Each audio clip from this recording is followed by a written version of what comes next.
இயேசு கிறிஸ்துவின் இனிய நாமத்தில் வாழ்த்துக்கள். ஏசாயா 5ஆம் அதிகாரம் 8ஆம் வசனத்திலிருந்து கடைசி வசனம் வரையிலும் இந்த நாளிலே நாம் தியானிக்கப் போகிறோம். கசப்பான பழங்களை தந்தது என்று சொல்லி ஆண்டவர் அங்கலாய்த்தரை அவர்களுடைய கிரியைகள் எப்படிப்பட்டவைகளாய் இருந்தது, அவருடைய கிரியைகளின் நிமித்தமாக அவர்களுக்கு ஐயோ என்று சொல்லி ஏசாயாவின் மூலமாக ஆண்டவர் குறிப்பிடுகிற ஜனங்களுடைய பாவங்கள் எப்படிப்பட்டவைகளாய் இருந்தன என்பதை இந்த வசனங்கள் குறிப்பிடக்கூடியதாய் இருக்கின்றன. 8ஆம் வசனத்தில் தெளிவாக ஏசாயா தொடங்குகிறார்.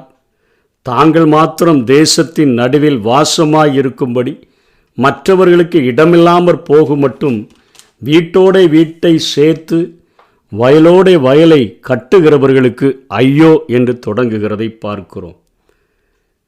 இஸ்ரவேலே, நீ பலனற்ற திராட்சை செடி என்று சொல்லி ஓசியா 10ஆம் அதிகாரம் 1ஆம் வசனத்தில் அது தனக்குத்தானே கனி கொடுக்கிறது என்பது போல வெளியே பார்ப்பதற்கு அருமையாக கொழுத்து காணப்பட்டு உள்ளே ஆன்மீக வளர்ச்சியின்றி காணப்படக்கூடிய நிலைமையில் தங்களை மாத்திரம் பெருக்கி கொண்டு தங்களுடைய வீட்டோட வீட்டை சேர்த்து வயலோட வயலை கட்டி வாழணும் அப்படின்னு நினைக்கிறவர்களுக்கு இன்னைக்கு சொல்லுகிறது போல மண்ணிலும் பொன்னிலும் காசை போடு என்று சொல்லுகிறது போல அப்படி போடுகிறவர்களுக்கு ஐயோ என்று வேதம் குறிப்பிடுகிறதை பார்க்கிறோம். இயேசு கிறிஸ்துவினிடத்தில் கேட்டால் அவர் சொல்லுவார், அநித்தியமான உலக பொருள்களினால் உங்களுக்கு சிநேகிதர்களை சம்பாதியுங்கள். நீங்கள் மாளும் பொழுது உங்களை நித்திய வீடுகளிலே அவர்கள் உங்களை ஏற்றுக்கொள்ள வேண்டும். அதற்காக நீங்கள் இந்த அநித்தியமான உலக பொருள்களை சிநேகிதர்களை சம்பாதிப்பதற்கு பயன்படுத்துங்கள் என்று ஆண்டவர் சொல்லுகிறார். ஆனால் இங்கள் தங்கள் வசதிகளுக்கு மேலே வசதிகள், வீடுகளுக்கு மேலே வீடுகள், வயல்களுக்கு மேலே வயல்களை கட்டினா ஆண்டவர் சொல்கிறார் ஐயோ போட்டுட்டு அந்த வீடுகளில் அது எல்லாம் பாழாகி போயிடும், அந்த வீடுகளில் குடியிருக்க முடியாமல் மாறிவிடும் என்று சொல்லி ஆண்டவர் எச்சரிக்கிறதை பார்க்கிறோம். அதே போல் நிலங்களை நிறைய வாங்கிட்டு நான் விவசாயம் செஞ்சிருவேன் அப்படி செஞ்சிருவேன்னு சொல்கிறவர்களுக்கு 10 ஏக்கர் நிலத்தில் திராட்சை ரசத்தை போட்டு திராட்சை தோட்டத்தை போட்டு அதில் ரிசல்ட்டு பார்த்தா ஒரே ஒரு படி ரசம்தான் உங்களுக்கு கிடைக்கும். ஒரு கள விதை என்பது 255 லிட்டரை குறிக்கக்கூடிய அந்த காரியமானது இல்லது 10 மரக்கால் என்று சொல்லக்கூடிய அந்த அளவுக்கு விதையை விதைச்சிங்கன்னா குறுநி விளையும், ஒரு மரக்கால் தான் விளைவிக்கப்படும் என்று சொல்லி இங்கே ஏசாயாவின் மூலமாக ஆண்டவர் சொல்லுகிறதை பார்க்கிறோம். ஆதி நாட்களில் நம்முடைய முன்னோர்கள் சொல்லுவார்கள், நாங்கள் மடியில் பணத்தை கட்டிட்டு கொண்டு போய் சாக்கு நிறைய பொருட்களை வாங்கிட்டு வந்தோம், ஆனால் இன்னைக்கு சாக்கு நிறைய பணத்தை கொண்டு போயிட்டு கொஞ்சம் மடியில் தான் கொஞ்சம் ஜாமானத்தை வாங்கிட்டு வர முடியுது, பொருட்களை வாங்கிட்டு வர முடியுது என்று சொல்லுகிறது போல ஒரு மரக்கால் விதைத்து 10 மரக்கால் அறுக்கிறது வேற, 10 மரக்காலை விதைச்சிட்டு ஒரு மரக்கால் அறுக்கிற நிலைமைக்கு மாறிவிடும் என்று சொல்லி ஆண்டவர் எச்சரிக்கிறதை பார்க்கிறோம். இரண்டாவதாக யாருக்கு ஐயோ என்று சொல்லுகிறார்? சாராயத்தை நாடி அதிகாலமே எழுந்து மதுபானம் தங்களை சூடாக்கும்படி தரித்திருந்து இருட்டி போகும் அளவும் குடித்து கொண்டே இருக்கிறவர்களுக்கு ஐயோ. காலையிலிருந்து சாயந்தரம் வரைக்கும் இரவு நேரம் வரைக்கும் தொழிலே அதுதான்.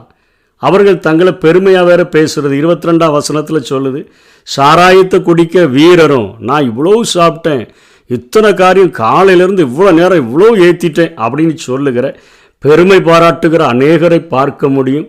அதே போல் மதுவை கலந்து வைக்க பராக்கிரமசாலிகள், அதாவது நான் தாங்க கரெக்டாக அவங்களுக்கெல்லாம் பங்கிட்டு கொடுப்பேன்னு சொல்லி அதில் ஒரு தலைவனாக இருந்துட்டு அதில் வீராப்பு பேசுகிற காரியங்கள், இப்படிப்பட்ட காரியங்கள் நம்முடைய சிறுமூளையை பாதித்து நம்முடைய சரீரத்தை ஒன்றுமில்லாமல் ஆக்குது என்பதை உணர்ந்து கொள்ளாமல் இருக்கிறவர்களுக்கு ஐயோ என்று சொல்லி இங்கே 2வது ஐயோவை அங்கே ஏசாயாவின் மூலமாக ஆண்டவர் சொல்லுகிறார்.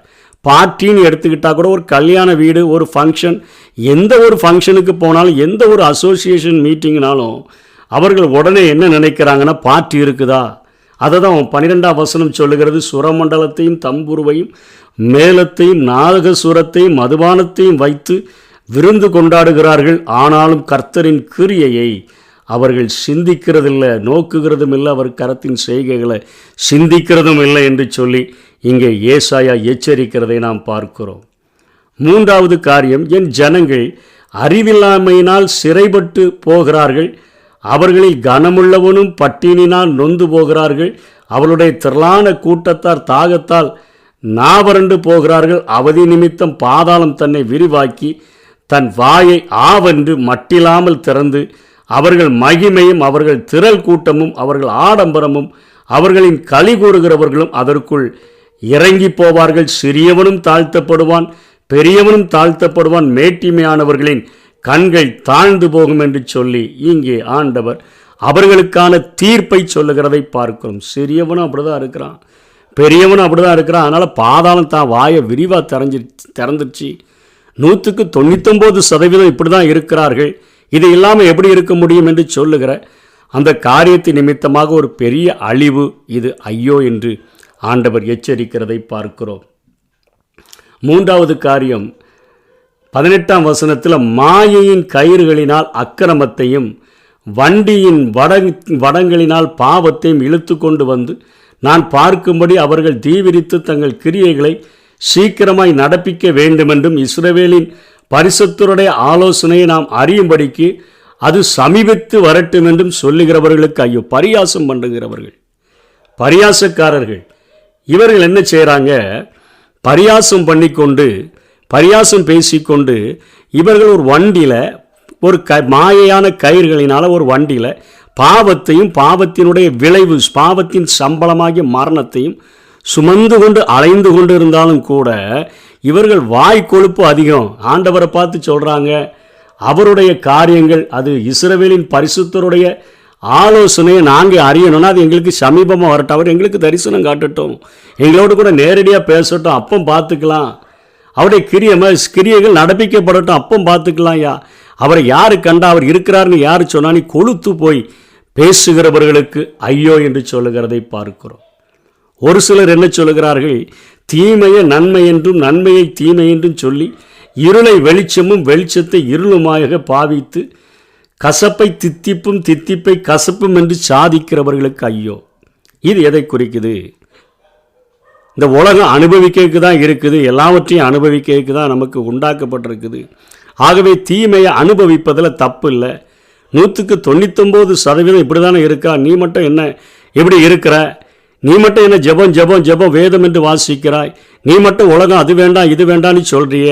எல்லாம் அனுபவிக்க கொடுக்கப்பட்டவைகள் என்று சொல்லி தீமையை நன்மை, நன்மையை தீமைன்னு சொல்லி ஜெபம் பண்ணுகிறத உன்னை பைத்தியக்காரன்னு சொல்லிடுவாங்க. வேதம் வாசித்துட்டு கொண்டிருந்தா இந்த நவீன காலத்தில் இப்படி இருக்கேன்னு சொல்லிடுவாங்கன்னு சொல்லி தாறுமாறானவைகளை போதித்து புரட்டுகிறவனுக்கு ஐயோ என்று சொல்லுகிறதை நம்ம பார்க்கிறோம். அதுக்கு அடுத்தபடியாக தங்கள் பார்வைக்கு ஞானியும் தங்கள் எண்ணத்துக்கு புத்திமானாய் இருக்கிறவர்களுக்கு ஐயோ. யார் ஆலோசனையும் கேட்க மாட்டான். ஆண்டவர் தாழ்மையாக இருக்கும்படி விரும்புகிறார்.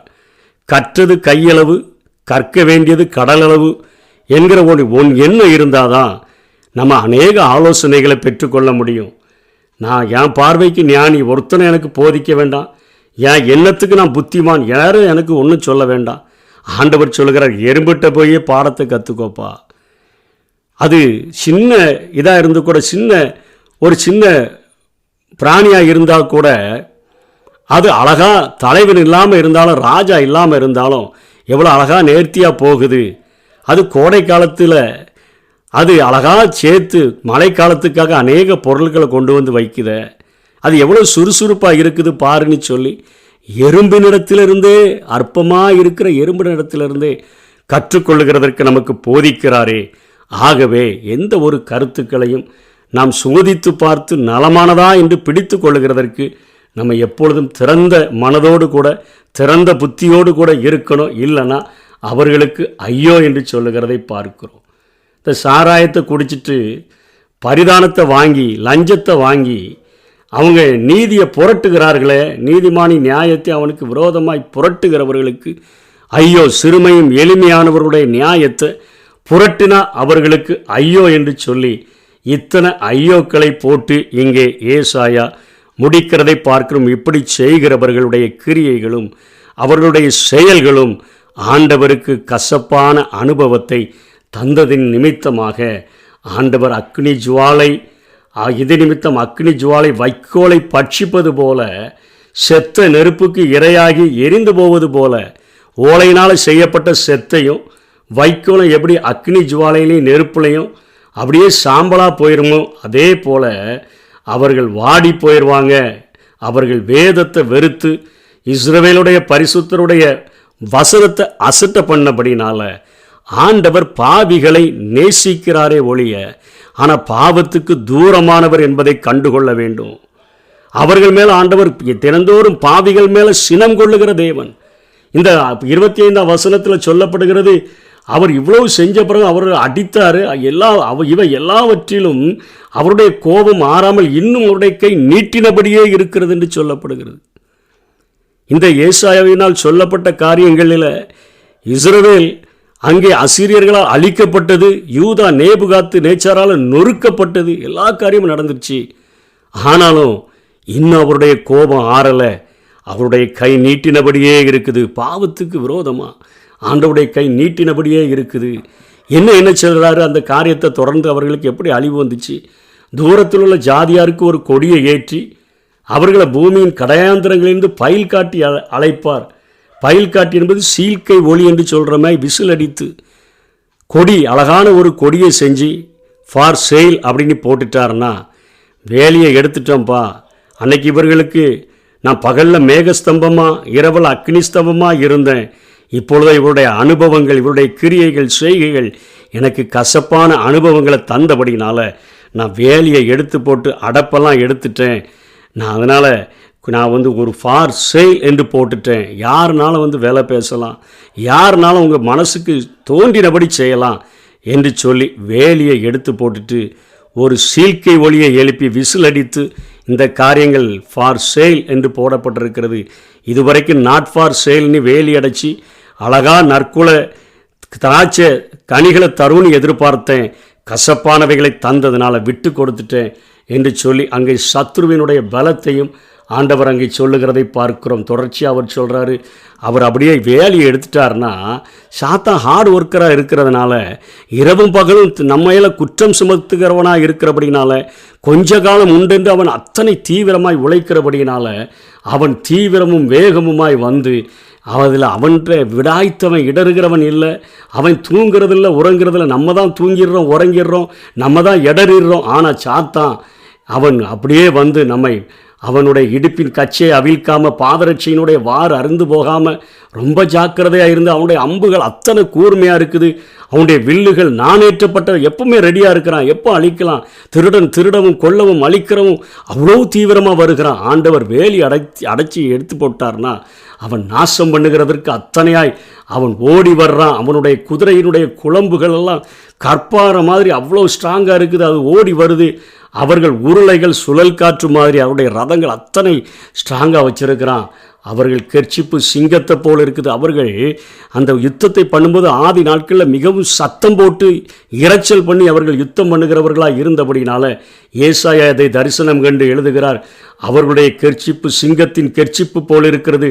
பால சிங்கத்தை போல கெர்ச்சித்து உருமி இரையை பிடித்து தப்புவிக்கிறவன் இல்லாமல் அதை எடுத்துக்கொண்டு போய்விடுவார்கள். ஆண்டவர் தான் வேலையை பிடுங்கி போட்டார.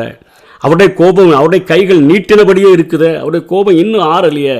அது நிமித்தமாக ஆண்டவர் அவர்களை அசீரியர்களுக்கும் நேபுகாத் நேச்சாருக்கும் பாபிலோனியருக்கும் ஒப்பு கொடுத்ததை பார்க்கிறோம். அன்ன நாட்களில் அவங்க சமுத்திரம் இறைவது போல அவர்களுக்கு விரோதமாய் இறைவார்கள். அப்பொழுது தேசத்தை பார்த்தால் இதோ அந்தகாரமும் வியாகுலமும் உண்டாகும். ஒரே இருட்டாக இருக்கிற மாதிரி தான் இருக்கும். எப்போ என் வாழ்க்கையில் விடியல் வரும் நீ காக்கிறது போல வியாகுலங்கள் பெருகிவிடும்.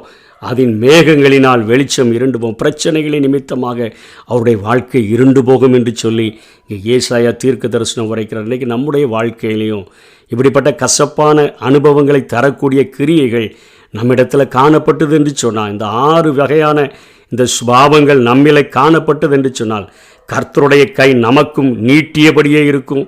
அவருடைய கோபம் ஆறாமல் இருக்கும். நியாய தீர்ப்பையும் குறித்து தான் இங்கே ஏசாயா பேசுகிறார். சத்தியத்தை அறிவீர்கள், சத்தியம் உங்களை விடுதலையாக்கும். இந்த சத்தியத்தை அறிந்து கொண்டால் இதிலிருந்து நாம் விடுதலை பெற்றோம் என்று சொன்னால் கர்த்தரால் ஆசீர்வதிக்கப்படுவோம். மாற்றோம் என்று எதிர்த்து நிற்போமானால் பட்டயத்திற்கு இரையாவும். கர்த்தர் தாமே நம்மை ஆயத்தப்படுத்துவாராக. ஆமென். பெருமை என்ற வலையில் விழாதே, அது வறுமையை கொண்டு வந்திடும். பணத்திலே மயங்கி விடாதே, உன்னை பாதாளம் கொண்டு போய்விடும். நீ பணத்திலே மயங்கி விடாதே, உன்னை பாதாளம் கொண்டு போய்விடும். காத்துக்கொள் காத்துக்கொள், பெற்றுக்கொண்ட அபிஷேகத்தை காத்துக்கொள். நீ காத்துக்கொள் காத்துக்கொள், பெற்றுக்கொண்ட அபிஷேகத்தை காத்துக்கொள்.